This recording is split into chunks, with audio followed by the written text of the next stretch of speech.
国会中継の途中ですが、地震津波関連の情報をお伝えします。今、東京のスタジオも揺れています。東京のスタジオも揺れています。緊急地震速報が出ました。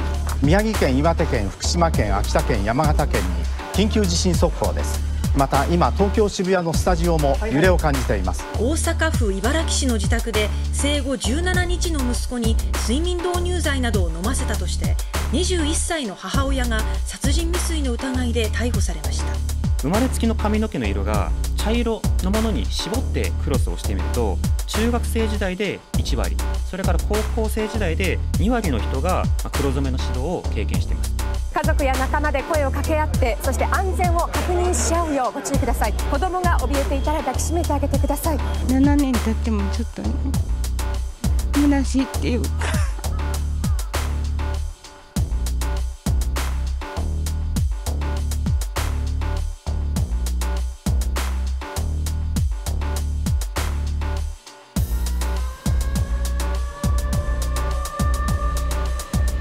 今来てますよ、津波が今到達してるよ、テレビ朝日 IAT のスタジオと中継がつながっています。現在の状況を伝えてください。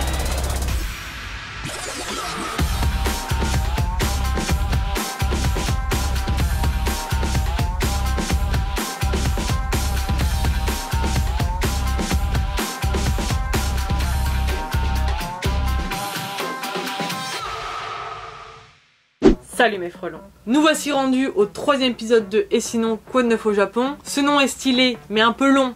Donc à partir de cette vidéo je vais dire le titre en japonais, c'est-à-dire Seikin Donai, Kansai Ben, tout ça. C'était absolument inutile de préciser ça. Enfin bref. Cette précision totalement inutile étant faite, voyons ce qui s'est passé cette semaine à l'échelle nationale et dans ma région du Kansai. C'est parti. On commence avec une actualité qui revient bien malheureusement chaque année, plus précisément le 11 mars et ce depuis maintenant 7 ans. C'est bien sûr le triste anniversaire du Higashi Nihon Daishinsai, soit la catastrophe nucléaire de Fukushima qui, je le rappelle, a été causée par un séisme de magnitude 7, soit la plus forte magnitude sur l'échelle japonaise, qui a engendré un tsunami complètement dévastateur. Putain, 7 ans déjà.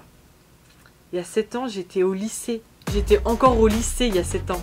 Et je m'en souviens très bien, ce jour-là, j'étais au CDI avant d'aller en cours de je sais pas quoi. Et là, je vois sur la télé du CDI les images du tsunami qui ramassait tout sur son passage. C'était absolument... mais ça m'a tellement marqué. J'ai encore les images en tête tellement c'était choquant comme vision.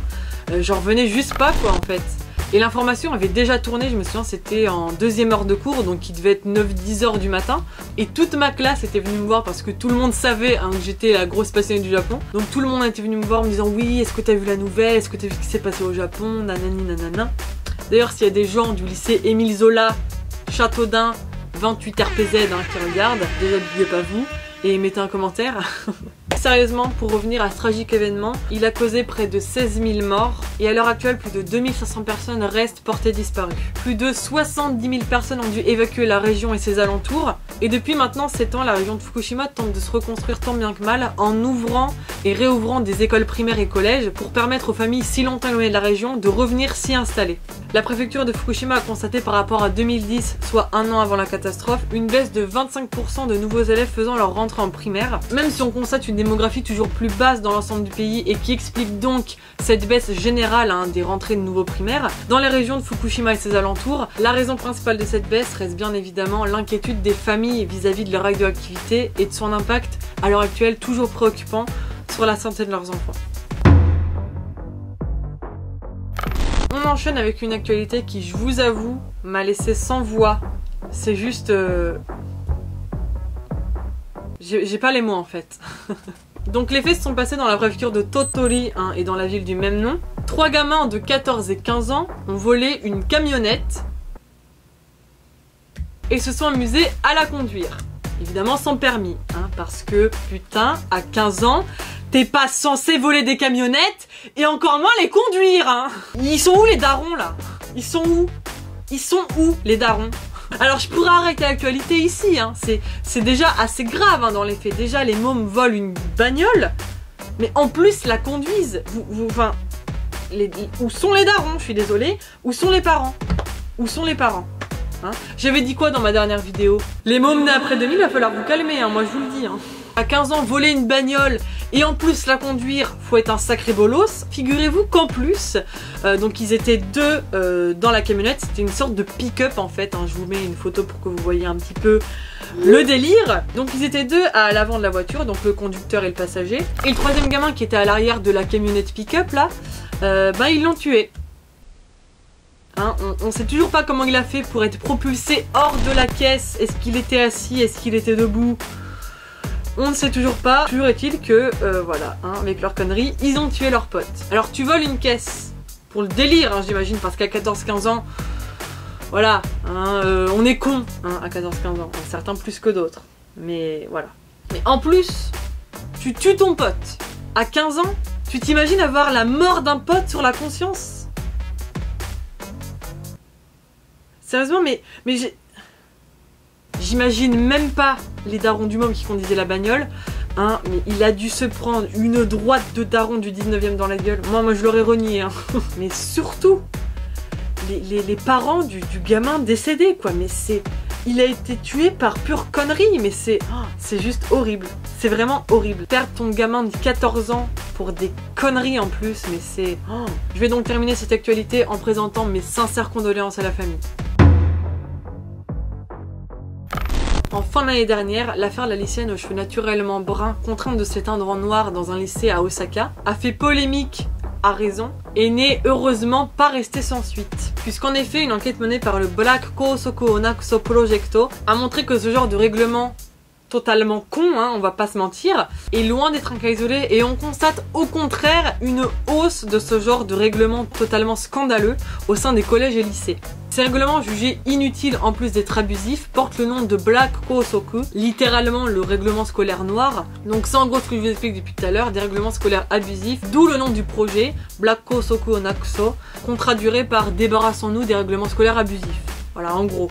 Donc si vous aviez déjà été choqué par le fait que certains établissements forcent des élèves aux cheveux naturellement clairs à se les teindre en noir, eh bien sachez que ce genre d'établissement exige des élèves aux cheveux naturellement clairs de fournir une genre d'attestation officielle comme quoi c'est bien leurs vrais cheveux, le jige shomeisho.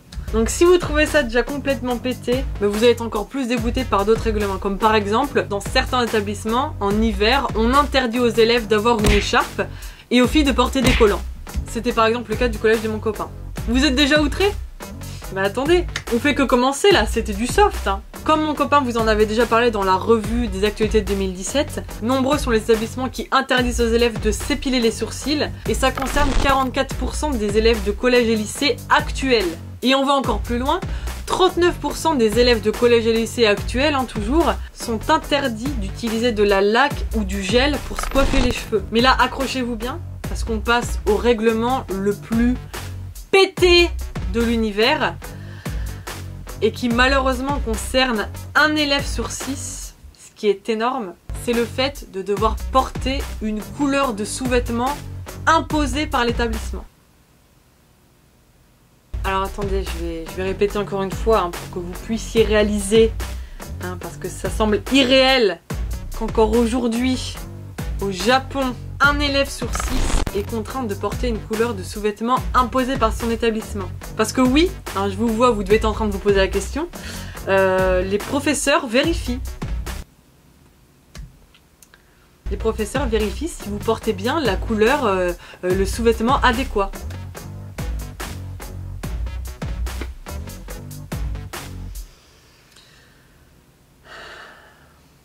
Mais je démissionne. Je me casse. Je me barre. Il y a des témoignages de jeunes filles qui ont été obligées d'enlever leurs culottes devant leur professeur homme. Mais vous imaginez la scène? Personnellement, je préfère pas. Mais c'est clairement considéré comme du sekuhara, hein, du harcèlement sexuel en japonais. Et pourtant, ce genre de règlement existe dans certains établissements. Mais c'est... Et c'est pour dénoncer et faire disparaître justement ce genre de règlements qui vont absolument trop loin que le Black Kosoku Onakuso Projecto a vu le jour. Et putain, mais heureusement qu'ils sont là. Voir que les choses bougent à ce niveau-là, ça fait vraiment plaisir. Parce qu'on a tendance, et moi la première, à croire qu'avec la jeune génération, les écoles deviennent plus cool, hein, par rapport à il y a 20 ou 30 ans. Et ben malheureusement c'est tout le contraire et ces chiffres parlent d'eux-mêmes. Donc je vous invite à voir tout ça ensemble. Donc ce graphique représente 5 courbes de 5 règlements que des personnes ont dû suivre pendant le collège. Donc en bas on a la ligne des générations, donc Mukashi qui veut dire à l'époque, hein, avant. Donc les personnes qui ont 50 ans aujourd'hui, donc pour vous donner un exemple, là, à peu près l'âge de ma mère ou l'âge de la mère de mon copain, hein, la cinquantaine, contre IMA, donc maintenant les personnes de la dizaine, donc grosso merdo les collégiens et lycéens d'aujourd'hui, avec à la verticale les pourcentages. Donc si on prend la première ligne, la bleu foncé, Skato no nagasa ga kimerarete, donc la longueur des jupes des uniformes des filles est définie par l'établissement. Donc on peut constater qu'à l'époque on était à peu près 35%, hein, grosso merdo, ça a chuté, hein, les personnes de la trentaine ont eu moins à faire à ce genre de règlement, et là on constate près de 57% des élèves de maintenant ont ce règlement au collège. Le règlement le plus glauque dont je vous ai parlé tout à l'heure, hein, Shitagi no hiro ga kimerarete iru, donc les couleurs de sous-vêtements sont définies par l'établissement. À l'époque on était à quasi zéro, hein, si on regarde la courbe on était à quasi 0%, et là on monte à près de 15%. C'est énorme. Mais ça devrait même pas exister en fait ce genre de règlement, je comprends pas le projet en fait. Ensuite en noir on a Mayuge o sote wa ikenai, donc qui est l'interdiction de s'épiler les sourcils. Et on constate une putain de hausse, hein, cette fois-ci, hein, les gens de la cinquantaine, à leur époque c'était à peine 10% et maintenant ça dépasse les 40%. Donc voilà. En rouge, alors un règlement, une règle, mais qui est complètement conne, hein, c'est du même level que la couleur de sous-vêtements, hein, pour moi. Kitakuto uchu ni kaimono o shite wa ikenai. Donc en gros c'est l'interdiction d'acheter quelque chose sur le chemin de retour entre l'école et chez soi. C'était déjà à 20%, hein, pour les gens de la cinquantaine, mais pour les japonais de la dizaine, là, on est au 50%. C'est un truc de dingue. Et en dernier, en bleu clair, on a Taikuyabu Katsudoji ni mizu o nonde wa ikenai. Donc en gros, interdiction de boire de l'eau pendant le sport ou pendant les clubs. Hein. Les clubs qui, je le rappelle, sont quelque chose de très important au Japon. Donc c'est soit des clubs de baseball, des clubs de kendo, des clubs de n'importe quoi. Et en gros, y a des règles dans certains établissements comme quoi tu n'as pas le droit de boire de l'eau pendant ces activités-là. Donc on était à 10%. Et là, aujourd'hui, on est à... Bon, ça a beaucoup baissé, mais c'est inquiétant de savoir que c'est encore existant, quoi. Donc la seule courbe qui baisse, c'est quand même quelque chose qui touche jusqu'à la santé de la personne, donc bon. Et donc voilà, comme vous voyez, je n'invente rien, les chiffres ont parlé. Donc le port de l'uniforme en soi, moi personnellement j'ai absolument rien contre, mais forcer tout le monde à absolument pas se démarquer, que ce soit par les couleurs de cheveux ou en interdisant le moindre accessoire, et pousser cette manie de tout le monde pareil jusqu'à la couleur de leur calcif, mais il y a un gros problème en fait. Il y a vraiment un gros problème. Parce que oui, hein, un argument bidon qui est souvent sorti, c'est « Oui, mais c'est pour réduire le hijime hein. !» Le hijime. Pour réduire le hijime. Donc le hijime qui veut dire le harcèlement scolaire. Et bien encore une fois, comme on peut voir sur ces magnifiques graphiques, les écoles avec des règlements complètement abusifs ont un taux de hijime un peu plus important que les écoles dites normales. Donc non, c'était bien essayé, mais non en fait. Non, ils essayent de faire justifier leur connerie, mais ça marche pas en fait. Ça marche pas. Donc le Black Kosoku Onakuso Projecto a lancé une pétition suite à l'affaire de la jeune fille aux cheveux bruns qui a été forcée de se teindre les cheveux en noir. C'est assez long comme nom d'affaire, ça, dis donc. Pour faire en sorte que tous ces règlements abusifs disparaissent, donc l'école doit avoir des règles, ce qui est absolument normal, hein, ça va de soi. Et je remets pas du tout en cause la discipline enseignée par l'école au Japon, parce que c'est une valeur importante, tout comme la vie en communauté, le respect des autres et l'espace commun. En faisant nettoyer les salles de classe par les élèves, par exemple, moi je trouve ça très bien comme concept, et ça devrait être repris en France. Enfin bon, c'est pas le débat. Le problème majeur, et que ce projet dénonce, ce sont ces règlements totalement abusifs qui n'ont vraiment plus lieu d'être dans la société actuelle, et qui sont pour certains établissements bien plus sévères et scandaleux qu'à l'époque des parents de mon copain par exemple. C'était une époque où les profs te foutaient des droites de daron du 19e sans craindre un procès. C'est pour ça que pour ce projet, que je soutiens à 100%, il est temps de revoir les règlements scolaires au Japon et changer ces mentalités plus que dépassées qui causent énormément de tort aux jeunes d'aujourd'hui. On va terminer la rubrique des news nationales sur une actualité extrêmement émouvante. Parce que non, hein, il se passe pas que des trucs glauques, il y a aussi des news qui font chaud au cœur. Et heureusement, putain. Donc dans la préfecture d'Hiroshima, dans la ville de Miyoshi, un homme de 55 ans du nom de Nagaoka Takanobu souffre depuis 2 ans de la maladie de Charcot, qui est une maladie à l'heure actuelle toujours incurable et qui est une maladie en gros qui paralyse les muscles. Donc cet homme qui de profession est proviseur adjoint d'un lycée avait complètement perdu goût à la vie puisque son dernier souhait était d'assister à la remise de diplôme de ses élèves, chose devenue malheureusement impossible à cause de sa maladie. Donc c'était quelqu'un de très investi pour ses élèves, notamment pour les 3e années, qu'il conseillait pour leur orientation et c'est donc pour cette raison qu'il tenait absolument à assister à leur remise de diplôme. Ses élèves, reconnaissants envers lui mais qui n'ont pas pu lui témoigner toute leur gratitude, ont décidé de faire quelque chose pour l'aider à réaliser son souhait. Les élèves de 2e année avaient eu écho d'un robot qui pouvait permettre à Nagaoka Takanobu de réaliser son souhait. Ils ont donc fait le chemin jusqu'à Tokyo pour aller rencontrer Yoshifuji Kentaro, créateur du robot Orihime, petit robot qui fait office d'alter ego. Donc ce robot permet à l'aide de sa caméra de diffuser des images directement via une tablette et il est possible avec cette même tablette de faire bouger le robot à distance, donc par exemple de lui faire applaudir des mains ou de lui faire coucou. La maladie de Charcot, à un stade très avancé, provoque aussi la paralysie des muscles de la bouche et donc à long terme, Nagaoka Takanobu ne sera plus capable de parler. La seule chose qu'il pourra bouger, ce seront ses yeux. Toujours grâce à cette tablette reliée au robot, il pourra, à l'aide du mouvement de ses yeux, écrire via la tablette des phrases que le robot prononcera à sa place. 視線を動かすだけで文字を打つことができ、織姫から人工音声を発することができる意思伝達装置織姫愛。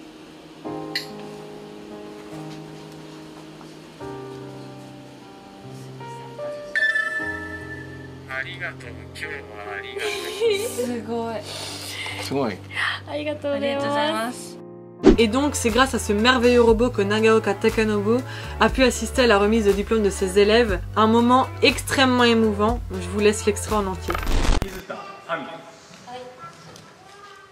いよいよ卒業式の日がやってきました。教頭先生の分身である織姫は生徒会が作った眼鏡をかけ、タキシードを着て卒業生に拍手を送っています。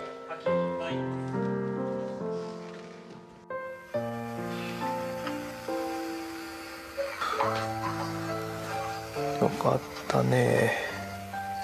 よかったよかった。退場するとき、卒業生たちは教頭先生の分身織姫の方を振り返り、頭を下げていきました。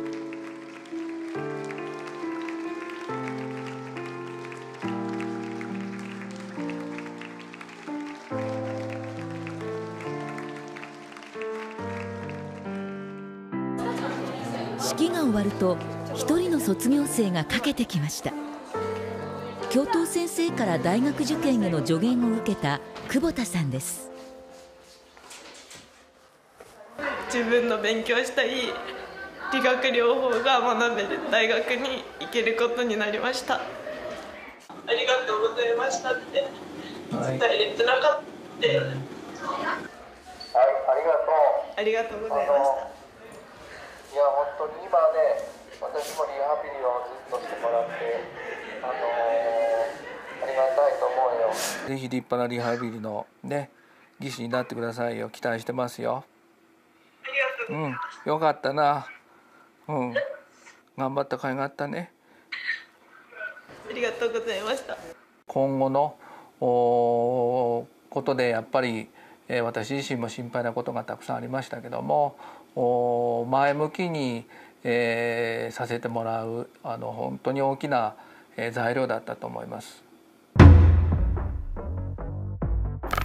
On commence les actualités du Kansai avec une actualité qui n'est malheureusement pas rare, en particulier dans la préfecture d'Osaka. Alors vous verrez pourquoi, hein. Tout d'abord je vous explique. Donc dans la préfecture d'Osaka, dans la ville de Ibaraki, une mère de 21 ans a été arrêtée pour avoir tenté de tuer son fils de seulement 17 jours en lui mettant des somnifères dans son biberon.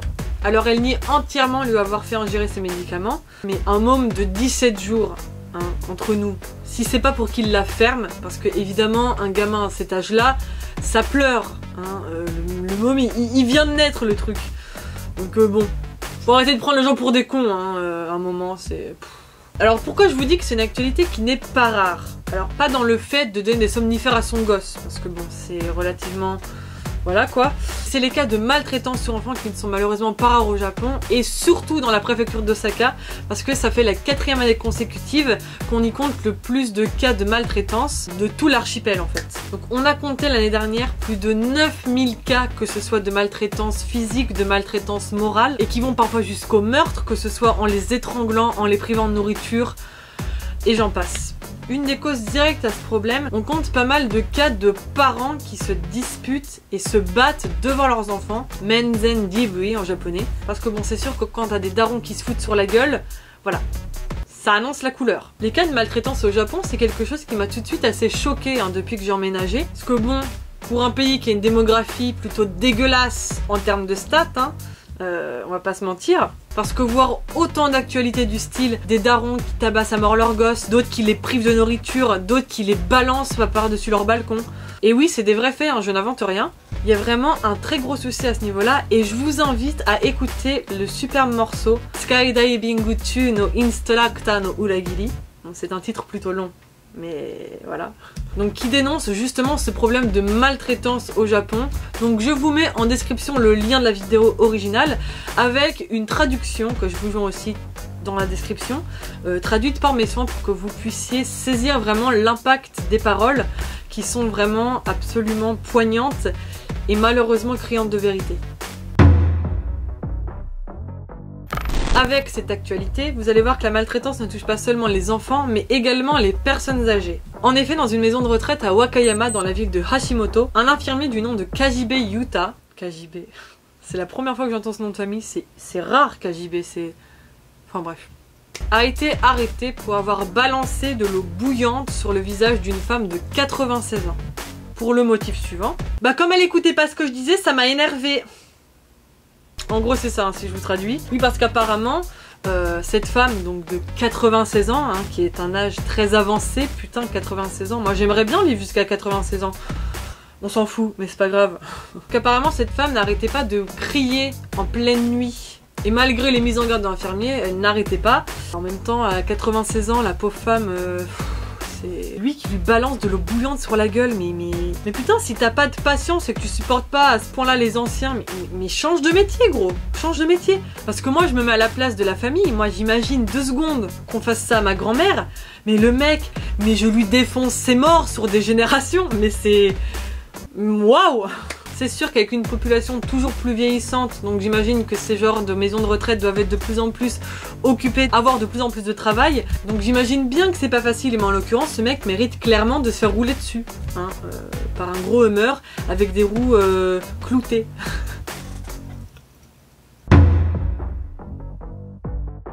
Cette semaine, on peut pas dire que les news du Kansai soient très très joyeuses.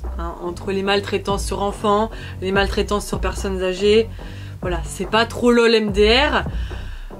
Et ça va pas aller en s'arrangeant avec l'actualité qui suit. À Toyonocho, dans la préfecture d'Osaka, un homme de 45 ans du nom de Ishibashi Kaname a tué sa mère, Ishibashi Miyoko, de 78 ans, avec laquelle il vivait. Alors juste ça, c'est absolument immonde comme affaire de tuer sa propre mère. Mais le pire, vous savez quoi? C'est qu'après l'avoir planté, il lui a volé sa carte de crédit, s'est enfui en taxi, et là, moi je vais vous dire, on tient un champion mais monumental. Donc après avoir tué sa mère et lui avoir volé sa carte de crédit, vous savez dans quel endroit il est allé, mais genre tout de suite, le mec il tue sa mère, il lui prend sa carte de crédit, et le premier endroit dans lequel il va, c'est un girls bar.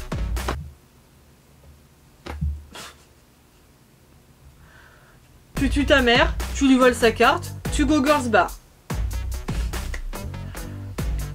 On est où là, s'il vous plaît?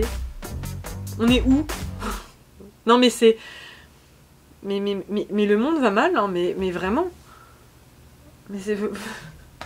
Tu fais un gosse pour qu'il te tue et qu'il go girls bar avec ta carte? Vous savez, ça fait bien longtemps que j'ai perdu foi en l'humanité. Mais là... Ah oui, et le motif, la raison qu'il a donnée pour justifier son meurtre, c'est ma mère, elle me saoulait un peu à me réprimander parce que j'avais pas de taf. Donc, à 45 ans, il était au chômage donc. Donc ça m'a énervé et j'ai décidé de la tuer. Comportement tout à fait normal. Hein. Une personne normalement constituée dans sa tête pense tout de suite à ça. Il suffit que ta daronne te casse un petit peu les couilles à te dire bon, t'as 45 ans, t'as pas de travail, il va falloir peut-être se bouger un peu le cul. Hein. Je sais pas, après voilà, je suis ta mère, t'es mon fils, voilà. A l'inverse, quelques jours plus tard après cette affaire, dans la préfecture de Hyogo, dans la ville de Kasai, il y a eu l'affaire d'un père de 76 ans qui a tué son fils de 48 ans en l'étranglant avec une serviette. Après avoir tué son fils, le père s'est dénoncé lui-même en téléphonant à la police, en disant qu'il avait tué son fils, qui lui aussi était sans emploi. Alors est-ce que lui aussi il avait peur de se faire buter par son fils et de faire voler sa carte bleue pour Kigo Girls Bar? Allez savoir. Non, en vrai, plus sérieusement, on connaît toujours pas le motif de ce meurtre. On va terminer les actualités du Kansai sur une touche positive, hein, voilà, après toutes ces news glauques, non voilà, après toutes ces actualités pas très fun, voilà, on va terminer sur une touche positive cette fois. Donc l'année dernière, la ville d'Osaka a été nommée pour faire partie des 4 villes candidates à l'exposition universelle de 2025. En face se trouve la ville de Bakou en Azerbaïdjan, la ville de Ekaterinbourg en Russie, désolé si j'écorche, et Paris qui depuis s'est désisté. Et Osaka n'a pas caché sa joie hein, puisque Paris était considéré comme la rivale numéro 1 d'Osaka. Du coup on est plutôt content Osaka avec Paris qui est maintenant hors compète. On a vraiment toutes nos chances pour pouvoir accueillir l'exposition universelle de 2025. La préfecture d'Osaka enchaîne donc les événements pour promouvoir la région. Et après avoir inauguré en début d'année un nouveau train, le Nisen Nijugo Banpaku Chigo, voici lancé le projet Osaka Kansai ni Kiteya Projecto. Donc en gros le projet venait dans le Kansai pour promouvoir justement la région, donc avec notamment une grande parade et plein d'autres événements organisés dans le centre-ville d'Osaka. Donc ça a eu lieu du 2 mars au 11 mars, donc ça s'est fini là très récemment. Et du coup il y a aussi eu à la Dotonbori, donc lieu mythique d'Osaka, sur le célèbre panneau du bonhomme Glico a été agencé des messages de soutien à la candidature de la ville pour l'Expo universelle de 2025. Donc je croise vraiment les doigts pour qu'Osaka remporte cette sélection. Ce sera vraiment une super occasion de montrer à quel point le Kansai est la meilleure région du Japon. Malgré tous les trucs glauques qui s'y passent, mais bon. Voilà pour cette revue, j'espère vraiment qu'elle vous a plu. Merci de l'avoir regardé jusqu'au bout. Cette semaine, j'ai vraiment eu beaucoup de matière, donc j'ai pu traiter de pas mal de sujets différents. Donc j'espère encore une fois que ça vous a plu. Je voulais également vous remercier pour les plus de 500 abonnés. Donc voilà, ça y est, la barre des 500 abonnés est passée. Maintenant, je compte sur vous pour atteindre les 1000 abonnés dans un temps record. C'est très important pour moi, ça va vraiment me permettre d'aller encore plus loin dans mon projet et de vous sortir des vidéos toujours plus cool. En tout cas voilà, je compte sur vous les frelons. Pour les frelons qui me suivent sur la page Facebook, vous avez été des VIP hein, littéralement, puisque vous avez su en avant-première que j'avais créé un Discord pour la chaîne. Donc le lien est en description. Voilà, là je fais l'annonce officielle lors de cette vidéo. Donc voilà, pour ceux qui me suivent sur Facebook, vous avez déjà pu rejoindre le Discord depuis quelques jours. Et pour le reste, voilà, vous avez le lien du Discord en description. N'hésitez pas à le rejoindre. Je veux que ce Discord reste un endroit vraiment cool pour chiller, pour parler un peu de tout. Je vais aussi poster plein de choses relatives aux vidéos. Donc la traduction de la chanson que je vous ai parlé pendant la revue, je le posterai sur le Discord directement. Donc pour les intéressés, ça se passera là-bas. Et voilà, je veux que ce Discord reste un lieu cool, sans prise de tête, un lieu de respect. Donc je vous le dis d'emblée, hein, je n'hésiterai pas à ban des gens qui foutent le bordel. Hein, je m'en beurlerai. Hein, voilà. Enfin voilà, on va faire quelque chose de très cool avec ce Discord, hein, comptez sur moi. Je vous remets évidemment tous mes réseaux sociaux comme d'habitude en description. N'hésitez pas à me rejoindre sur tous. Vous avez vu ceux qui étaient sur Facebook, hein, vous étiez des gros VIP, donc ça vaut le coup de me suivre sur mes réseaux. Voilà, je vais vous laisser là-dessus mes frelons. Je vous dis à très vite pour une prochaine vidéo. D'ici là, portez-vous bien. La bonne bise.